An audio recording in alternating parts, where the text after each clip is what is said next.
మనం మాట్లాడినాం అనుకోండి, మన మాట అసలు ఏమీ చెల్లదు. మన మాటల్లో యథార్థత లేదు, మన మాటలో నీతి లేదు, మన మాటలో మంచితనం లేదు. మన మాటలు ఎవరు కూడా వినడానికి ఇష్టపడరు. యేసు ప్రభువు మాటలు వినడానికి తండోపతండాలుగా ప్రజలంతా వచ్చినట. లోకమే ఆయన వెంట పోయెను అని బైబిల్లో రాయబడుతూ వచ్చింది. ఆయన మాట్లాడినట్టు ఎవరు కూడా మాట్లాడలేదు. ఆయన మాటలు అమృతధారలు. ఆయన మాటలు మనిషి బ్రతుకును బాగు చేస్తున్నాయి. ఆయన మాటల్లో జీవం ఉంది. ఆయన మాటల్లో భవిష్యత్తు ఉంది.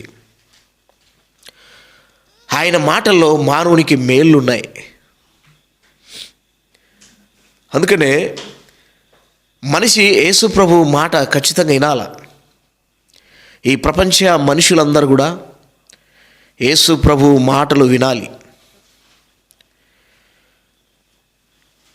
ఈ లోకంలో ఉన్న మాటలు ఏ మాటలు చెప్పండి? ఈ లోకంలో కొందరు మాటలు మాట్లాడుకుంటున్నారంట. అది దేవుడు ఆలకించి చూస్తే ఎలాంటి మాటలు మాట్లాడుకుంటారో చూడండి. మనుషుల మాటలు. ఇర్మీయా గ్రంథం 8వ అధ్యాయము 6వ వచనం. నేను చెవి యొగ్గి వారి మాటలు విని ఉన్నాను,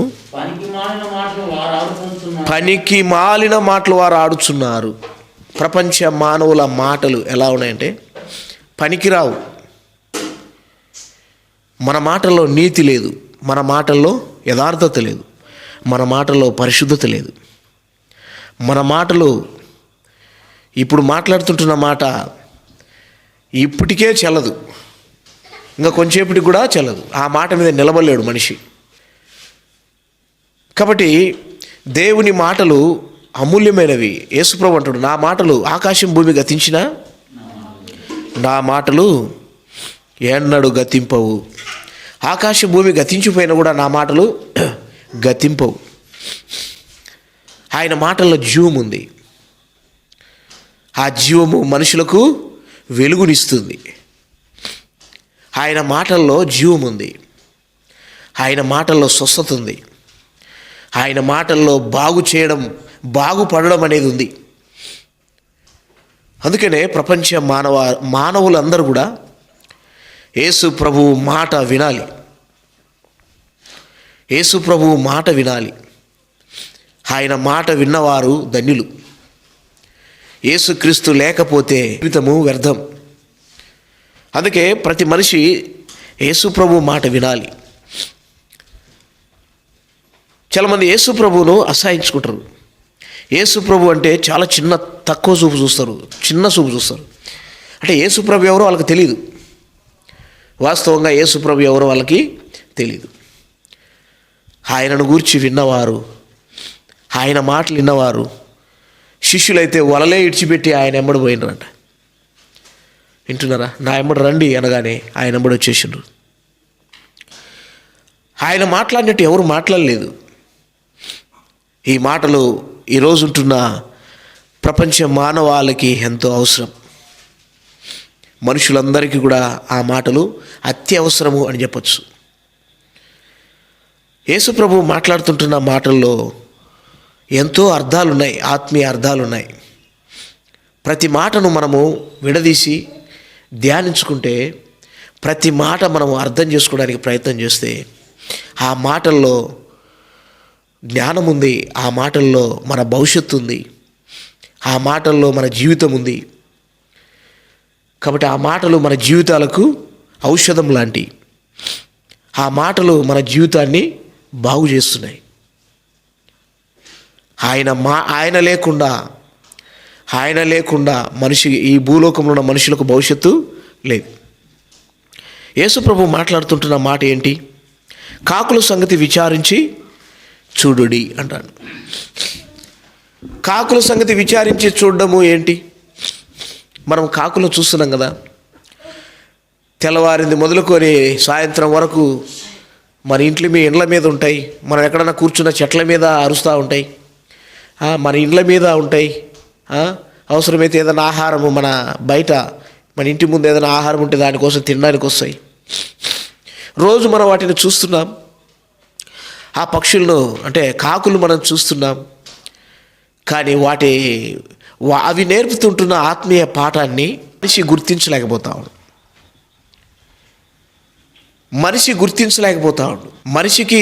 మనిషికి పక్షులకు చాలా వ్యత్యాసం ఉంది. మనుషుడు పక్షుల కంటే కూడా శ్రేష్టమైనవాడు, జంతువుల కంటే కూడా శ్రేష్టమైనవాడు. యేసు గొర్రె కంటే మనుషుడు శ్రేష్ఠుడు అని. జంతువుల కంటేను, పక్షుల కంటేను, జీవరాశులన్నిటికంటే కూడా మనిషి చాలా గొప్పవాడు, శ్రేష్టమైనవాడు. ఈ పక్షులన్నిటికీ, జీవరాశులన్నిటికీ పేరు పెట్టినవాడు మానవుడు. మొదటి మానవుడైన ఆదాము ఈ భూలోకంలో ఉన్న ప్రతి జీవరాశికి పేరు పెట్టినాడు. ఆదికాండం చూస్తే, ఆదికాండం 2వ అధ్యాయము 19వ వచనం చూద్దాం. దేవుడు యెహోవా ప్రతి భూజంతువును ప్రతి ఆకాశ పక్షిని నేల నుండి నిర్మించి ఆదాము వాటికి ఏ పేరు పెట్టెనో చూచుటకు అతని యొద్దకు వాటిని రప్పించెను. జీవము గల ప్రతి దానికి ఆదాము ఏ పేరు పెట్టెను ఆ పేరు దానికి కలిగెను. ఏ పేరైతే పెట్టినాడో ఆ పేరు ఈరోజు మనం పిలుచుకుంటున్నాం. కాకి అని పక్షులు, తర్వాత ఒక్కొక్క పక్షికి ఒక్కొక్క పేరు ఉంది, ఒక్కొక్క జంతువుకు ఒక్కొక్క పేరుంది, ఒక్కొక్క మృగానికి ఒక్కొక్క పేరుంది, పురుగులకు పేరుంది, ప్రతి దానికి పేరుంది. పేరు లేకుండా ఏ జీవరాశులలో ఈ భూమి మీద ఏది కూడా లేవు. ఈరోజు మనం పిలుస్తుంటున్న ప్రతి జీవరాశిలో పేర్లు ఇవన్నీ ఎవరు పెట్టినరు? మనం పెట్టుకున్నామా? ఎవరు పెట్టినరు చెప్పండి? ఆదాము పెట్టినాడు ఈ పేరు. మొదటి మానవుడైన ఆదాము ఈ పేరు పెట్టినాడు. మొదటి మానవుడైన ఆదాము చేత ప్రతి పక్షికి, భూమి మీద ఉండే జీవరాశులన్నిటికీ కూడా ఆ పేరు పెడతా వచ్చినాడు. ఈరోజు మనం పిలుస్తుంటున్న పేర్లన్నీ ఎక్కడి నుండి వచ్చినాయి అంటే ఆదాము పెట్టిండు ఆ పేర్లు. పేరు లేని జంతువులు ఉన్నాయా? ఎక్కడన్నా చరిత్రలో మీరు ఎవరైనా చూసినా? ఫలాని జంతువులకు, ఫలాని పక్షులకు, ఫలాని పురుగులకు, ఫలాని మరి ఆకాశ పక్షులకు, జీవరాశులలో దేనికి కూడా ఫలాని దానికి ఫలాని పేరు లేదు, పేరు లేకుండా పుట్టింది అన్న చరిత్రలో ఎక్కడైనా మనం చూడగలమా? ప్రతి జీవరాశికి పేరుంది. ఆ పేరు ఎలా వచ్చిందంటే ఆదాము పెట్టిన పేరు అది. వింటున్నారా? ఆదాము దగ్గరికి పేర్లు పెట్టించుకోవడానికి, ఆదాము దగ్గర పేర్లు పెట్టించుకోవడానికి అన్ని లైన్గా వరుసకు వచ్చి నిలబడినాయి. చీమ వచ్చింది, ఆకాశ పక్షులు వచ్చినాయి, పురుగులు వచ్చినాయి, ఇంకేమొచ్చినాయి, ఇంకా జంతువులు వచ్చినాయి, మృగాలు వచ్చినాయి, నేల మీద ప్రాకే ప్రతి పురుగు వచ్చింది. ఊరక వాటిని పురుగు అంటామా? వాటికి పేర్లు ఉంటాయా? పురుగులలో కూడా వాటికి పేర్లు ఉన్నాయి. పేర్లు లేని పురుగులు ఉన్నాయా? లేవు. పేర్లు లేని పురుగులు లేవు. పురుగులు అని వాటి జాతి గురించి మనం మాట్లాడతాం, కానీ వాటికి పేర్లు ఉన్నాయి. పక్షులు అని మనం పేరు పిలుస్తాం, కానీ ఆ పక్షులకు పేరుంది. గ్రద్ద అని, పక్షిరాజు, తర్వాత కొంగ అని, గూడబాత్ అని, ఇంకా నెమలి అని, కోడి అని, కాకి అని, పావురాలని, వీటన్నిటికీ ఏం చేస్తున్నాం? పేర్లు ఉన్నాయి. పేరు లేకుండా ఏ పురుగులు లేవు, పేర్లు లేకుండా ఏ పక్షులు లేవు, పేర్లు లేకుండా ఏ జీవరాశులు లేవు. అన్నిటికీ ఏ పేరు ఆదాము ఏ పేరు పెట్టినో వాటికి ఆ పేరు ఏమైందంట? వాటికి కలిగింది. ఆదాము జీవరాశులన్నిటికీ పేరు పెట్టినాడంటే ఆదాము ఎంత గొప్పోడు. వింటున్నారా? ఈరోజు ఆదామును, ఆది మానవుణ్ణి ఎలా చూపిస్తారు? మన పాఠ్యపుస్తకాలలో ఆదామును ఏమని చూపిస్తారు చెప్పండి? కోతి అని చూపిస్తారు. ఎంత దరిద్రులు మనుషులు. ఆది మానవుడు అంట కోతి అంట. మనిషి ఎక్కడి నుండి వచ్చిందంట? కోతి నుండి వచ్చిందంట. ఎంత దరిద్రమైన మాట మాట్లాడుతున్నాం ఈరోజు. కోతులు మన మాదిరి మాట్లాడతాయా? కోతులు మన మాదిరి బట్టలు కట్టుకుంటాయా? కోతులు మన మాదిరి మంచిగా నెత్తి దూకోవడము, మంచిగా మాట్లాడడము, రకరకాలైన సోపులు, షాంపులు వాడతాయా? తర్వాత పేస్కు క్రీములు ఇవన్నీ వాడతాయా కోతులు? మనం తినే ఆహారం కోతులు తింటున్నాయా? ఎంత మంచి శ్రేష్టమైన ఆహారం మనం తింటున్నాం, ఎంత మంచి వస్త్రాలు మనం ధరిస్తున్నాం, ఎంత మంచిగా పాడగలము, ఎంత మంచిగా ఆడగలము అంటున్నారా, ఎంత మంచిగా మనిషి భూమి మీద బ్రతుకుతున్నాడు. కోతిని మనిషికి సాటి చేస్తే ఎంత దౌర్భాగ్య స్థితి ఇది వింటున్నారా. మనిషి శ్రేష్టమైన వాడు ఈ సృష్టిలో. వాక్యంలో రాయబడుతూ వచ్చింది, దేవుడు తన స్వరూపమందు తన పోలిక చొప్పున నరులను సృజించెను. దేవుడు తన స్వరూపమందు తన పోలికలు సృజించిండు అంటే దేవుని స్వరూపం ఏమైంది? దేవుని స్వరూపం కోతే? చెప్పండి. దేవుని స్వరూపము జంతువులు స్వరూపం ఉందా? మనుషులే దేవుణ్ణి ఎలా మార్చుకుంటున్నారంట? చతుస్పద జంతువుల రూపాలను మార్చుకుంటారంట భూమి మీద. రోమిలికి రాసిన పత్రికలో చూడే మాట, మనుషులు అలా మార్చుకుంటారు, దేవుడు అలా మారడు. మనం మార్చుకున్నంత మాత్రాన దేవుడు అలా మారడు. రోమిలికి రాసిన పత్రిక 1వ అధ్యాయం 25 చదవండి. అట్టివారు దేవుని సత్యమును అసత్యమునకు మార్చి సృష్టికర్తకు ప్రతిగా సృష్టమును పూజించి సేవించిరి. ఇంకో మాట కూడా ఉంటుంది, మంచి మాట. 23 వచ్చింది చూద్దాం. 1వ అధ్యాయం రోమిలికి రాసిన పత్రిక చూడండి. రోమిలికి రాసిన పత్రిక 1వ అధ్యాయం 23 వచనం. వారు అక్షయుడగు దేవుని మహిమను క్షయమగు మనుషుల యొక్కయు పక్షుల యొక్కయు చతుస్పాద జంతువుల యొక్కయు పురుగుల యొక్కయు ప్రతిమా స్వరూపముగా మార్చిరి. ఎవరు మార్చిందంట? మా దేవుడు కాదు, మార్చేది ఎవరు? మనుషులు మారుస్తున్నారు. మనిషి దేవుణ్ణి చేయగలడా? మనిషి దేవుణ్ణి చేస్తాడా? ఎంత విరుద్ధమైనది ఇది. తండ్రి కుమారుని కంటడు కానీ కుమారుడు తండ్రిని కనలేడు. వింటున్నారా? అందుకే ఈ ప్రపంచం, ఈ భూమి మీద ఉంటున్న మనుషులు దేవుణ్ణి లేకపోతే దేవుణ్ణి మనిషిని ఎలా చూపిస్తున్నారు? దేవుణ్ణి మనిషిని ఎలా చూపిస్తున్నారు? ఓ దేవుడు అంటే ఇదిగో ఈ జంతువు చూడు, దేవుడు అంటే ఇదిగో ఈ పక్షి, దేవుడు అంటే ఇదిగో ఈ పురుగు చూడు. వింటున్నారా? దేవుడు అంటే ఇదిగో ఇది చూడు, అది చూడు అని చెప్పేసి మనుషులు ఏం చేస్తున్నారు?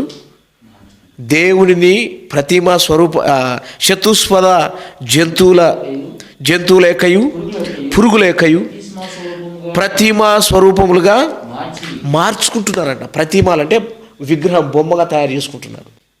దేవుణ్ణి ఎవరన్నా చూసిండ్రా అలా ఉన్నాడని చేయడానికి? అంటున్నారా? నిర్గమకాండంలో మోషేతో ఏమంటాడు?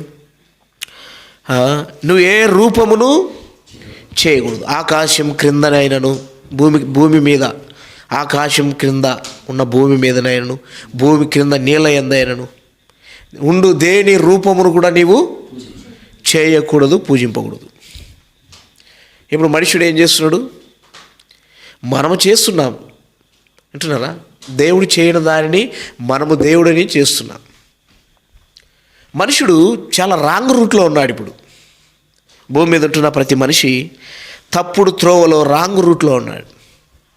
తాను ఎవరో, తను ఎందుకు పుట్టినాడో, తను ఎందుకు ఈ లోకానికి వచ్చినాడో, అసలు నీ జన్మ వెనక ఉన్న పరమార్థం ఏంటో మనిషికి తెలియదు. మనిషి సృష్టి ఏమిటో మనిషికే అర్థం కాక మనిషి కోతి నుండి వచ్చినాడని చెప్పేసి డార్వింగ్ సిద్ధాంతం తెచ్చాడు. ఒక సిద్ధాంతాన్ని. ఏంటి ఆ సిద్ధాంతం? మనిషి కోతి నుండి వచ్చినాడని. అసలు ఎక్కడైనా మ్యాచింగ్ అవుతుందా మనిషికి కోతికి? మనిషికి కోతికి ఎక్కడైనా మ్యాచింగ్ అవుతుందా? కోతులకు తోకలు ఉంటాయి, కోతులకు ఒళ్ళంతా బొచ్చు ఉంటుంది, కోతులు జంతువు రూపంలో కనపడతాయి. మన వంటి మంచి ఆకారం ఉంటుందా? మన మాదిరి మాట్లాడతాయా? మాట్లాడు. ఈ సృష్టిలో ఉన్న ప్రకృతి, ఈ ప్రకృతిలో ఉన్న వాటన్నిటికంటే మనుషుడు శ్రేష్టమైనవాడు. దేవుడు తన స్వరూపములో తన పోలిక చొప్పున దేవుడు నరుని సృజించాడు. కీర్తనలు 8వ అధ్యాయం 6వ వచనం చూద్దాం. కీర్తన గ్రంథం 8వ అధ్యాయం 6వ వచనం. దేవుడు చూడండి మనిషిని ఎలా సృజించాడు. దేవుని కంటే కొంచెము తక్కువ చేసినాడు. దేవుడి కంటే కొంచెం తక్కువ, ఒక స్టెప్ తక్కువ. అంటున్నావా? దేవుని కంటే కొంచెం తక్కువ వారుగా చేస్తేవి అంటాడు. 4వ వచనం చూద్దాం. నీవు మనిషిని జ్ఞాపకం చేసుకున్నటకు వాడు ఏ పాటివాడు, నీవు నరపుత్రుని దర్శించుటకు వాడు ఏ పాటివాడు, దేవుని కంటే వానిని కొంచెము తక్కువ వానిగా చేసి ఉన్నావు, మహిమ ప్రభావాలతో వానికి కిరీటము ధరింపజేసి ఉన్నావు, నీ చేతి పనుల మీద వానికి అధికారం ఇచ్చి ఉన్నావు, గొర్రెలన్నిటినీ ఎడ్లన్నిటినీ అడవి మృగములను ఆకాశ పక్షులను సముద్ర మత్స్యములను సముద్ర మార్గములలో సంచరించు వాటిని అన్నిటినీ వాని పాదముల క్రింద నీవు ఉంచి ఉన్నావు అంటున్నా. ఎలాంటి శ్రేష్టమైన వాడుగా దేవుడు చేసిండు. ఆదికాండం 9వ అధ్యాయం 2వ వచనం. మీ భయమును మీ బెదురును అడవి జంతువులన్నిటికీ ఆకాశ పక్షులన్నిటికీ నేల మీద ప్రాకు ప్రతి పురుగుకును సముద్రపు చేపలన్నిటికీ కలుగును, అవి మీ చేతికి అప్పగింపబడి ఉన్నవి, అవి మీ చేతికి అప్పగించబడినవి. మానవుని పాదముల కింద సమస్తాన్ని ఉంచాడు. మానవుని పాదముల కింద సమస్తాన్ని ఉంచిందంటే మనం దాన్ని ఎలా అర్థం చేసుకోవాలి? మనం తినే ఆహారం ఎక్కడి నుండి వస్తుంది? భూమిలో నుండి వస్తుంది. మనం ధరించే వస్త్రాలు ఎక్కడి నుండి వస్తున్నాయి? భూమిలో నుండి.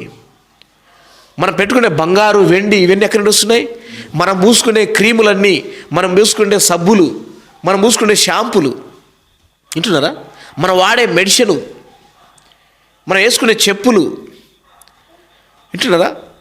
మనం వాడే మరి వెహికల్స్ కానీ ఇవన్నీ కూడా ఎక్కడి నుండి వచ్చినాయి? ఇవన్నీ భూమిలో నుండి. అందుకనే సమస్త మానవుని పాదముల కింద నువ్వు ఉంచినావు. ప్రతిదీ భూమిలో నుండి వచ్చినవి ఇవన్నీ. మన బండ్లకు నడుపుకుంటున్న పెట్రోల్ కానీ డీజిల్ కానీ కిరోసిన్ కానీ ఈ ఇంజన్ ఆయిల్ అంటే ఈ ఇంధనం అనేది ఎక్కడి నుండి వస్తుంది? ఇంధనము భూమిలో నుండే వస్తుంది. భూమిలో నుండి వస్తుంది. వాటన్నిటిని ఎక్కడ పెట్టాడు దేవుడు? మన పాదముల కింద పెట్టాడు. అందుకని ఆకాశ పక్షులకు భూజంతువులకు మీ భయము మీ బెదురు ఉంటుంది. అంటే అవి మీకు లోబడి ఉండాలి అంతే. అవి మీకు లోబడతాయి. మీరు వాటిని ఏం చేయాలి? ఏలాలి. అదేనా ఆదికాండంలో అన్నది? చూడండి, ఆదికాండము 2వ అధ్యాయం 19వ వచనం. దేవుడైన యెహోవా ప్రతి భూజంతువును ప్రతి ఆకాశ పక్షిని నేల నుండి నిర్మించి, ఎక్కడి నుండి నిర్మించినట?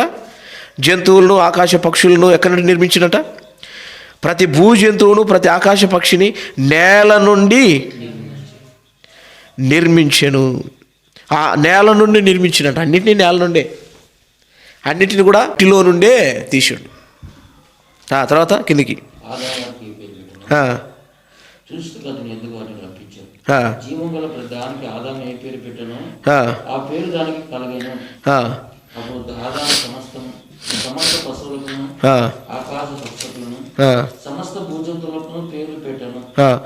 మీరు వాటిని ఏలుడి ఎన్నుంది. చూడండి ఆ మాట చూద్దాం. మొదట 30వ వచనం. 30వ వచనం. ఆకాశ పక్షులన్నిటికీ భూమి సమస్త జీవులకు పచ్చని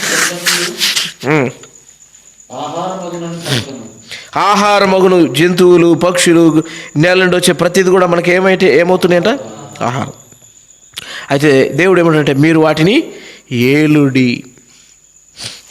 ఏలండి అంటున్నాడా? మీరు వాటిని ఏం చేయాలా? ఏలండి. 9వ అధ్యాయం మనం చూసిన వాటిని మీరు ఏం చేయాలా? ఏలాలి. వాటన్నిటినీ మనకు అప్పగించినాడు దేవుడు. విచిత్రం ఏంటంటే అన్నిటినీ అప్పగించి అన్నిటి మీద అధికారిగా చేసి అన్నీ మనకు లోబడేటట్టు చేసి అన్నిటి మీద అధికారిగా మనిషిని చేస్తే యేసుక్రీస్తు ప్రభు 2021 సంవత్సరం భూమి మీదకి మానవుడిగా వచ్చినప్పుడు ఆయన నోట వస్తుంటున్న మాట ఏంటి? మీరు పక్షులను మీరు ఆ కాకులను విచారించి చూడండి. అంటే మనిషి ఇప్పుడు కాకుల దగ్గరికి పోయి నేర్చుకోవాలి, జంతువుల దగ్గరికి పోయి నేర్చుకోవాలి. సృష్టిలో శ్రేష్టమైన వాడుగా దేవుడు మనిషిని నిర్మిస్తే, శ్రేష్టమైన వాడిగా దేవుడు మానవుని నిర్మిస్తే, మనిషి ఇప్పుడు ఏమైపోయిందంటే పక్షుల దగ్గరికి జీవరాశుల దగ్గరికి పోయి చీమల దగ్గరికి పోయి ఏం చేయాలి? నేర్చుకోవాలంట. యోబు గ్రంథం 12వ అధ్యాయం 7వ వచనం. యోబు గ్రంథం 12వ అధ్యాయం 7వ వచనం చూద్దాం. అయినను అయినను దేవులను విచారించుము, మృగాలను విచారించుము, అవిని బోధించుము. అవినికి బోధించును. ఇప్పుడు ఎవరు బోధకులైనారు మనకు?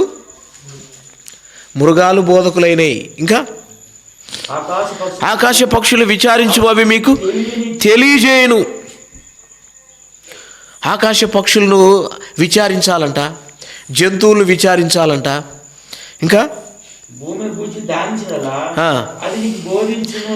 భూమిని గురించి ధ్యానిస్తే భూమి నేర్పిస్తుందంట. భూమి ఏం చేస్తుందంట? బోధిస్తుందంట. ఇంకా సముద్రంలోని చేపలు సముద్రంలోని చేపలను నీకు దాన్ని వివరిస్తుందంట. చేపలు కూడా వివరిస్తాయంట. మొత్తానికి మన ఏలిక కింద ఉండవలసిన ఈ జీవరాశులన్నీ ఇప్పుడు మనకేమైనాయి? బోధకులైనవి. అంతేనా? మనకు బోధకులైన ఈరోజు ఎల్కేజీ నుండి పీజీల వరకు ఎందుకు చదువుతున్నాం? చదువులు ఎల్కేజీ నుండి బుక్కులు ఇప్పుడు మోసుకొని పోతూ ఎంతో కష్టపడి స్కూల్లో ఉదయం నుండి సాయంత్రం వరకు ఎంతో కష్టపడి చదువుతున్నాం. ఇంతకు ఏం నేర్చుకుంటున్నాం వాడికి పోయి? ఏ చదువును గురించి? ఈ సృష్టి గురించి నేర్చుకుంటున్నాం. పక్షుల జీవశాస్త్రము, రసాయన శాస్త్రము, వృక్ష శాస్త్రము. వింటున్నారా? ఈ శాస్త్రాలన్నీ ఏంటి? ఎవరిని గురించి? ఎవరిని గురించి ఈ శాస్త్రాలన్నీ పుట్టినాయి? ఈ సృష్టిలో ఉన్న వాటిని గురించి ఈ శాస్త్రాలన్నీ పుట్టినాయి. ఎవరి కోసం పుట్టినాయి? మన కోసం. అంటే మనిషి ఎంత జ్ఞానహీనుడైపోయి, ఎంత దరిద్రుడైపోయినాడో చూడండి, ఒకసారి ఆలోచించండి. ఒకప్పుడు ఆదాము చేత పేర్లు పెట్టించుకున్న జీవరాశులన్నీ, ఒకప్పుడు మానవునికి సెలెట్ కొట్టే ఈ జీవరాశులు, ఈ పక్షులు, ఇంటున్నారా, నేల మీద ప్రాకే ప్రతిదీ కూడా వాటికి ఏలికగా ఉంటున్న మనిషికి సెలెట్ కొట్టి మన భయమును కలిగి అవి బ్రతికేవి. ఈరోజు అవి అంటే మనం భయపడాల్సి వస్తుంది. అంతేనా? రాత్రిపూట టార్చ్ లైట్ తీసుకుపోండి, కట్టే ఏదైనా కర్ర తీసుకుపోండి. దేనికి? ఏమైనా పురుగు పుట్టుంటుందేమో. వింటున్నారా? ఎందుకు ఈరోజు భయం వచ్చింది మనిషికి? ఉల్టా తిరిగింది. ఏమైపోయింది? ఉల్టా తిరిగింది. అంతా పరిస్థితి అంతా ఏమైపోయిందంటే తారుమారైపోయింది.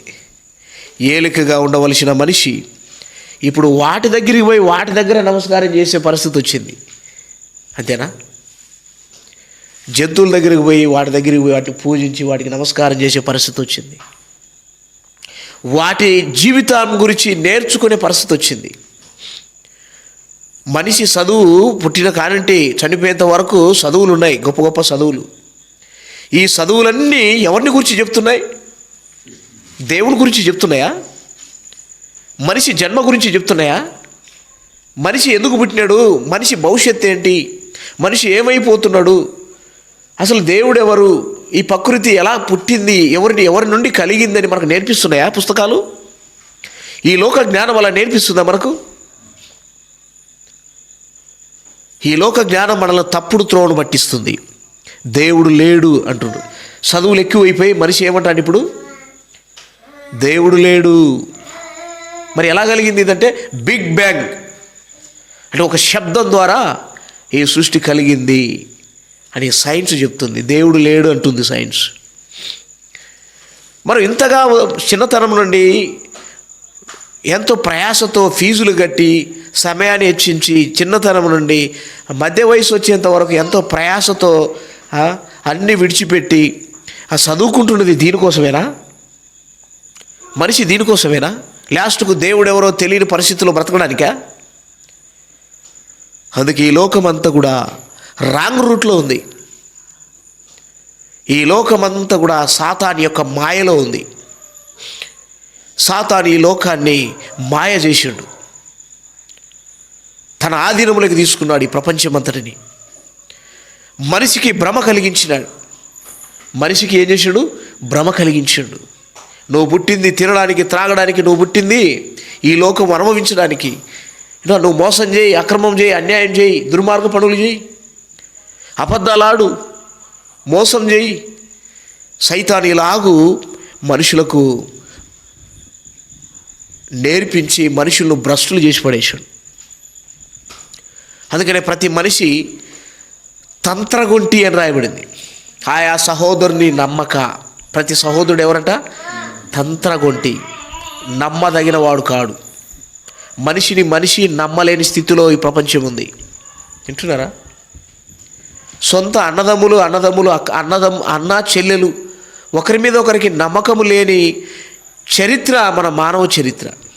వింటున్నారా? ఎంతటి దౌర్భాగ్య స్థితిలోకి దిగజారిపోయింది ఈ ప్రపంచం.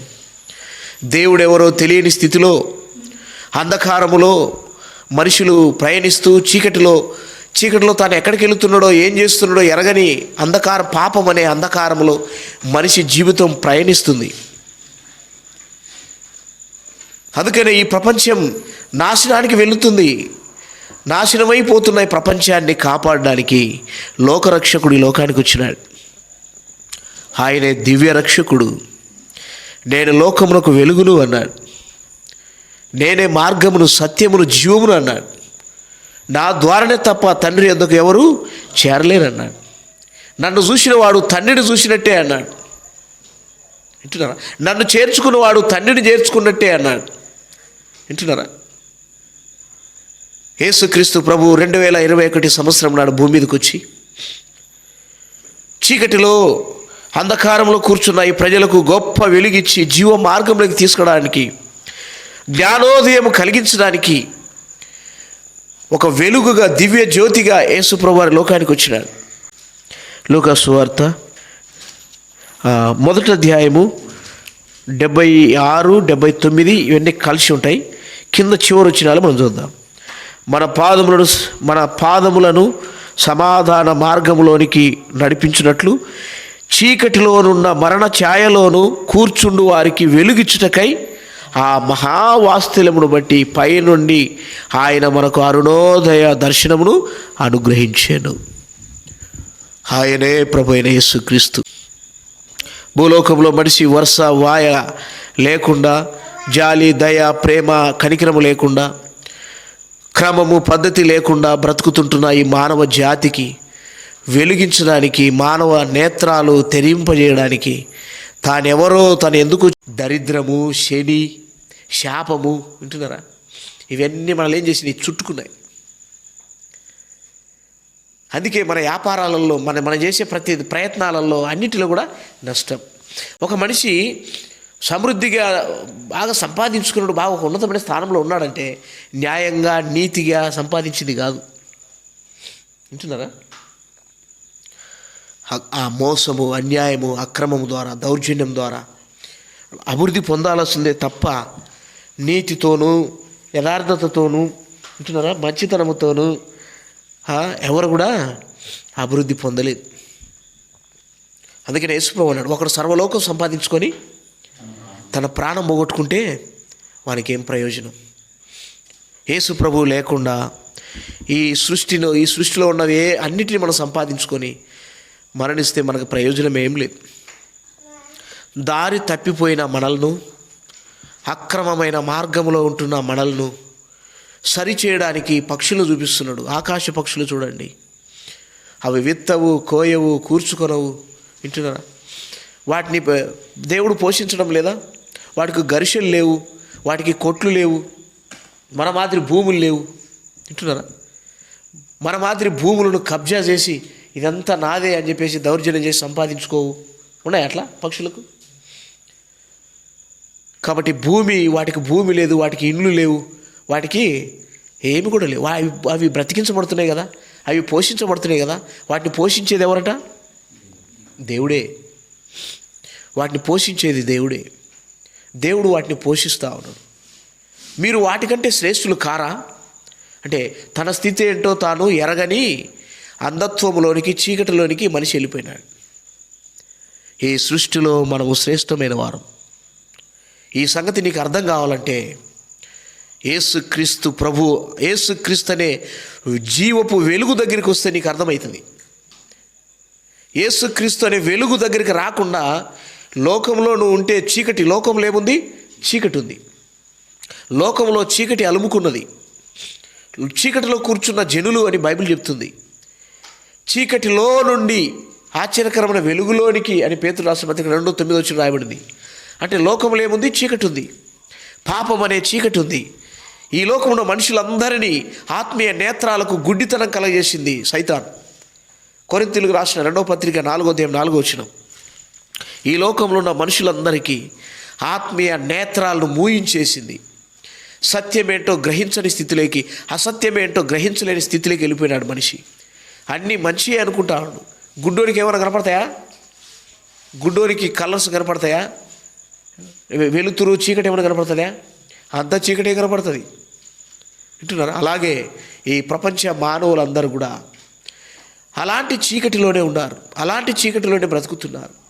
అందుకనే తన్నెవరో గ్రహించలేనంత స్థితిలోకి మనిషి వెళ్ళిపోతున్నాడు. అందుకే ఒకరి ఎడల ఒకరికి దయ లేదు, ఒకరి ఎడల ఒకరికి ప్రేమ లేదు, ఒకరి ఎడల ఒకరికి మంచితనం లేదు. వింటున్నారా? అన్నదమ్ములకు పడదు, రక్త సంబంధులకు పడదు. దేనికి? తన్నెవరో గ్రహించలేనంత స్థితిలోకి మనిషి వెళ్ళిపోయినాడు. అందుకనే గురి లేని జీవితంలో మనిషి బ్రతుకుతున్నాడు. అందుకనే చీకటిలో నడుచువాడు తాను ఎక్కడికి వెళుతున్నాడో ఎరుగడు అని రాయబడింది. చీకటిలో నడిచేవాడు తాను ఎక్కడికి వెళుతున్నాడో ఎరగడట, తన గమ్యస్థానము ఎరగడు. ఈ చీకటి ప్రపంచంలో బ్రతుకుతున్న మానవ జాతికి గొప్ప వెలుగు జ్యోతిగా యేసు ప్రభువారు లోకానికి వచ్చినాడు. 2021 మరి సంవత్సరాల నాడు ఈ భూమి మీదకి యేసు అనే పేరుతో ఈ భూమి మీద ప్రత్యక్షమైనాడు. యేసుక్రీస్తు ప్రభు అనే పేరుతో ఈ లోకంలోనికి వచ్చినాడు.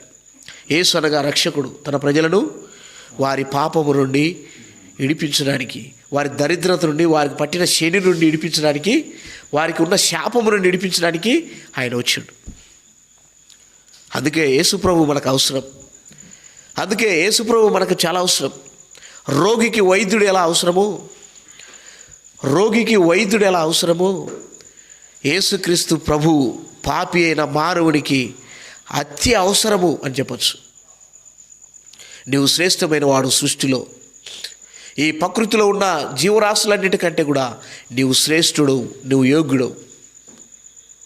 అయితే మన పాపం మనల్ని ఏం చేసిందంటే దరిద్రులుగా చేసింది. మన పాపం మనల్ని మన దేవుడి నుండి దూరం చేసినాయి. మన పాపములు మన దేవునికి మనల్ని కాకుండా దూరం చేసేసినాయి. మనిషి శాపగ్రస్తుడైపోయినాడు. అందుకనే మనిషి మేలులు పొందలేకపోతున్నాడు. అందుకనే మనిషికి దరిద్రము అనే వెంటాడుతుంది. ఈ దరిద్రము నుండి విడిపించుకోవడానికి ఈ లోకంలో ఎక్కడ కూడా దరిద్రం విడిపించే హాస్పిటల్ లేవు, పాపం విడిపించే హాస్పిటళ్ళు లేవు, శని విడిపించే హాస్పిటల్స్ ఎక్కడ కూడా లేవు. యేసుక్రీస్తే పరమ వైద్యుడు, యేసుక్రీస్తే డాక్టర్, పరమ డాక్టర్గా ఈ భూమి మీదకి వచ్చినాడు. ఆరోగ్యవంతునికి వైద్యుడు అక్కరలేదు, రోగికే వైద్యుడు అక్కర అని యేసుప్రభు చెప్తాడు. పాప రోగాన్ని తీసివేయడానికి యేసుప్రభు మనకి ఎంత అవసరం. నీ సమస్యలను నడిపించడానికి యేసుప్రభు అవసరం. నీ పాపమును నడిపించడానికి యేసుప్రభు అవసరం. నీకు పట్టిన దరిద్రం, నీకు పట్టిన శనిని విడిపించడానికి యేసుప్రభు అవసరం. యేసుప్రభు ఔషధం లాంటివాడు. రోగికి ఔషధం, టాబ్లెట్ ఎలా అవసరమో పాపి అయిన మానవునికి యేసుక్రీస్తు ప్రభు అంత అవసరం. ఆయన మాటలు అవసరం. యేసుక్రీస్తు ప్రభు ఆయన మాటలు మనకు అవసరం. ఆయన మనకు అవసరం. యేసు ప్రభు లేకపోతే మనకు భవిష్యత్తు లేదు. యేసు ప్రభు లేకపోతే మనకు భూమి మీద వరకే. నిరీక్షణ లేని బ్రతికి చివరికి నరకానికి వెళ్ళిపోవాల్సి వస్తుంది. అట్టి భయంకరమైన నరకమును నడిపించడానికి యేసుప్రభు లోకానికి వచ్చినాడు. నేనే మార్గమును, సత్యమును, జీవమును అన్నాడు. పునరుత్థానము, జీవమును నేనే. నా యందు విశ్వాసం ఉంచోడు ఎన్నటికీ చనిపోడు. నా యందు విశ్వాసం ఉంచోడు ఎన్నటికీ చనిపోడు. చనిపోయినను నేను వాడిని లేపుదును అంటున్నాడు. శాశ్వతమైన బ్రతుకును, శాశ్వతమైన జీవితాన్ని ఇవ్వడానికి ఆయన మరలా నిన్ను లేపుతాడు సమాధిలో నుండి. కాబట్టి ఆయన ఈ లోకానికి రాబోతున్నాడు. యేసుక్రీస్తు ప్రభు ఈ లోకానికి రెండవ రాకడలో రాబోతున్నాడు. మనుషులందరూ ఆయన యందు ఎవరైతే విశ్వాసం ఉంచినారో, ఆయన యందు ఎవరైతే నమ్మకం ఉంచి బ్రతికినారో, ఆయన యందు ఎవరైతే మరి యేసుక్రీస్తు ప్రభువును రక్షకునిగా అంగీకరించి రక్షించబడ్డారో వారిని తీసుకుపోవడానికి ఆయన రాబోతున్నాడు. వారు చనిపోయినా వారిని లేపడానికి రాబోతున్నాడు. వింటున్నారా?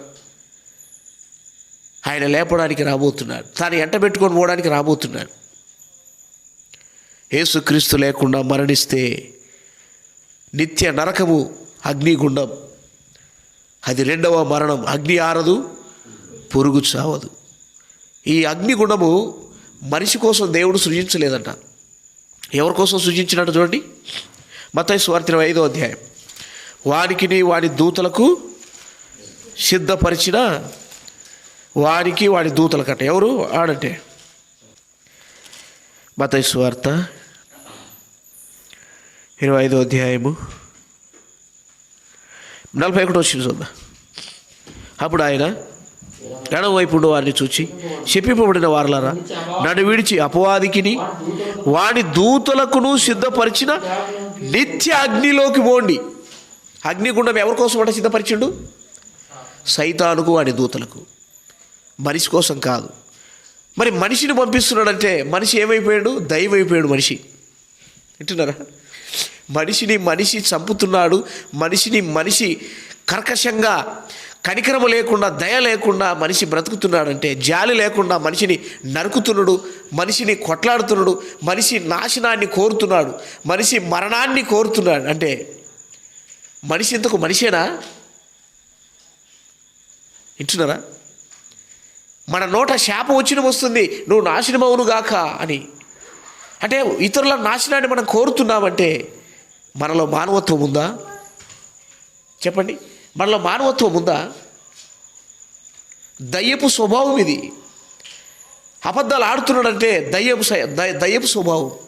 మోసం చేస్తున్నాడంటే దయ్యపు స్వభావం. అక్రమంగా ప్రవర్తిస్తున్నాడంటే ఇది దయ్యపు స్వభావం.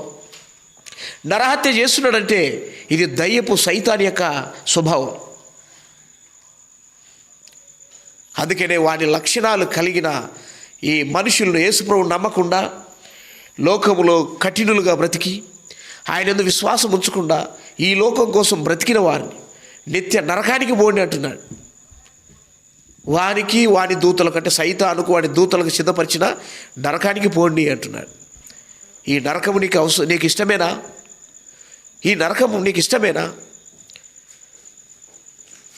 ఈ సమయంలో యేసు ప్రభువుని అంగీకరించు. అయ్యో, ఈ నరకం నాకు వద్దు, ఇంత భయంకరమైన నరకం. అది మనుషుల కోసం కాదు, దయ్యం కోసం, దయ్యాల కోసం దేవుడు సిద్ధపరిచిన నరకాన్ని, సైతానుకు వాడి దూతలకు. కాబట్టి నాకు నరకం వద్దు ప్రభువా, నాకు నువ్వే కావాలి ప్రభువా, నీ రాజ్యం నాకు కావాలి, నన్ను నీ బిడ్డగా స్వీకరించు, నేను నీ యందు విశ్వాసం వస్తున్నాను, నా పాపం నేను నిడిపించని యేసుప్రభును అడుగు. యేసుప్రభు నీ కోసం మరణించినాడు. యేసుప్రభు నీ కొరకు రక్తమంతా కార్చినాడు. యేసుప్రభు చివరి బొట్టు వరకు రక్తం కార్చినాడు. యేసుప్రభు వారు మరణించి సమాధి చేయబడి 3వ దినమున తిరిగి లేచినాడు. నీ కొరకు, నా కొరకు, ఈ ప్రపంచ మానవాళ్ళందరి కొరకు ఆయన రక్తం చిందించినాడు. ఈ ప్రపంచ మానవారి కోసం 33.5 సంవత్సరములు ఆయన ఎంతో ఖచ్చితంగా ఆయన పాపము చేయకుండా, పాపం అంటకుండా ఆయన బ్రతికినాడు. అందుకే ఈరోజు మానవాళ్ళకు రక్షణ వచ్చింది, మానవునికి రక్షణ వచ్చింది. ఆ రక్షణ నీకు సిద్ధంగా ఉంది. వాక్యం చెప్తుంది, నేడు అనే సమయం ఉండగానే నీవు నిర్లక్ష్యం చేయొద్దు, మారుమనసు పొందును దేవుని వాక్యం హెచ్చరిస్తుంది. నరకము బహు భయంకరమైంది, పరలోకము శాశ్వతమైంది, ఆనందము సంతోషముతో ఉండేది, ఎన్నడూ మరణం లేనిది, ఎన్నడూ వ్యాధి బాధ సమస్యలు ఇబ్బందులు ఆకలి దప్పికి లేనిది. అలాంటి శాశ్వతమైన లోకాన్ని ఉచితంగా నీకు ఏమవుతున్నాడు యేసు ప్రభు. యేసుక్రీస్తుని నీ సొంత రక్షకుడిగా అంగీకరించు, నీ జీవితం మార్చుకో, ప్రభు దగ్గరికి రా. ప్రభు నిన్ను రక్షిస్తాడు, నిన్ను మారుస్తాడు. ప్రార్థన చేసుకుందాం.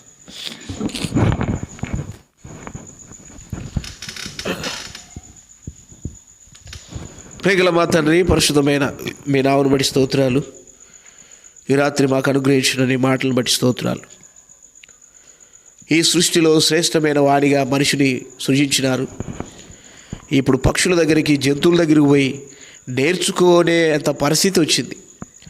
అందుకనే ఎల్కేజీ నుండి మా తండ్రి బీటెక్ల వరకు, పీజీల వరకు మనిషి జీవితకాలం అంతా వాటి గురించి, ఈ సృష్టి గురించి మా తండ్రి ఎంతో ఖర్చు పెట్టి, లక్షలు పెట్టి చదువుతూ ఉన్నాడు. మా తండ్రి సృష్టిలో శ్రేష్టమైన మానవుడిగా దేవుడు మానవుడు సృజించినారు. ఈ మనిషి దరిద్రుడైపోయి, దిక్కుమాలినవాడై, ఆత్మీయ గుడ్డితనం కలిగిన వాడై, అంధకారంలో, చీకటిలో ప్రయాణిస్తూ నిత్య నాశనానికి పరుగులిడుతూ ఉన్నాడు. దేవా, ఈ ప్రపంచాన్ని మా తండ్రి రక్షించుటకే యేసుక్రీస్తు వారి లోకానికి వచ్చినారు. యేసుక్రీస్తు ప్రభు మా పాపముల కొరకే శిలువలో బలి అయినాడు. అందుని బట్టి ప్రభువా మిమ్మల్ని స్తుతిస్తూ ఉంటున్నాం. ఇంకెవరైతే ఇటు సత్యాన్ని ఎరగలేదు, ఈ మార్గంలో లేరు, వారు కూడా ఈ సత్యాన్ని ఎరిగి నిత్య జీవపు మార్గంలో కూర్చున్నట్లు సాయం చేయండి. చెప్పబడిన మాటలను దీవించండి. లైవ్ ద్వారా, మైక్ యంత్రం ద్వారా మా తండ్రి మరి మీ మాటలు వినబడుతూ ఉంటుండగా ప్రతి ఒక్కరికి ఈ మాటలు ఆశీర్వాదకరంగా, దీవెనకరంగా ఉన్నట్లు సాయం చేయమని దయగల హస్తాలకు అప్పగించుకుంటూ నాశనం అయిపోతున్న ఈ ప్రపంచాన్ని కాపాడండి.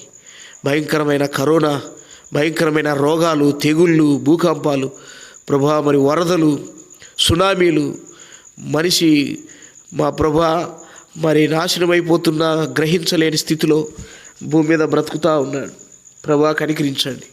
మా ప్రపంచాన్ని, ఈ దేశాన్ని, నా తండ్రి ఈ లోకాన్ని కాపాడండి. మా తండ్రి భయంకరమైన వరదల నుండి కాపాడండి, కరోనా నుండి కాపాడండి, ప్రజలను భయంకరమైన తెగుళ్ళ నుండి కాపాడండి. అందరూ క్షేమంగా ఉండి రక్షణ పొందడానికి సహాయం చేయమని దయగలిగిన హస్తాలకు అప్పగించుకుంటూ యేసు ప్రభు నామమున ప్రార్థించి వేడుకుంటున్నాం తండ్రి. మన తండ్రి అయిన దేవుని ప్రేమ, ఆయన కుమారుడు యేసుక్రీస్తు వారి కృప, పరిశుద్ధాత్మ దేవుని అన్యోన్య సహవాసప్పుడు ఎల్లప్పుడు సకల పరిశుద్ధులకు సదాకాలం తోడై ఉండునుగాక. ఆమేన్.